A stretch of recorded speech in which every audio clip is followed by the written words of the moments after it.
इसके बाद हमारे पास नेक्स्ट क्वेश्चन है, question number 3, find the area of the triangle A B C given 3 sides. अगर हमारे पास 3 साइड्स गिवन हो तो हमने क्या करना है, एरिया ऑफ ट्राइंगल निकालना है। इसके लिए हमने अभी एक हीरोज फार्मूला पढ़ा था कि अगर हमारे पास 3 साइड्स गिवन हो तो हम कैसे निकालेंगे एरिया ऑफ अ ट्राइंगल। तो उसको लिख लेते हैं।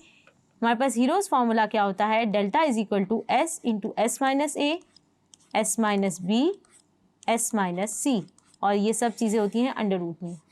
अब यहाँ पर s क्या होता है, s होता है a plus B plus C sum of all sides divided by 2।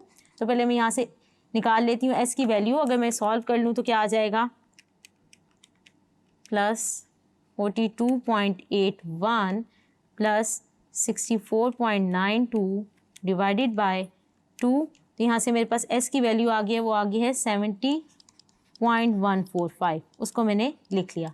अब यहाँ पे मैं क्या करती हूँ, हीरोज फार्मूले में प्लग कर देती हूँ।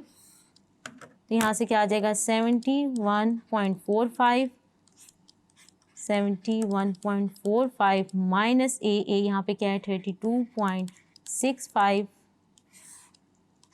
एस क्या है यहाँ पर 70.145 माइनस बी क्या है मेरे पास 42.81।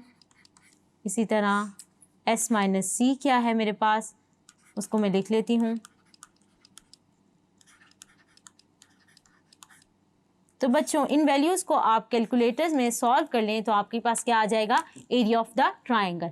सो हमने क्या किया, हमारे पास 3 साइड्स गिवन थी, हमने एरिया ऑफ अ ट्राइंगल निकाल लिया बाय यूजिंग हीरोज फार्मूला।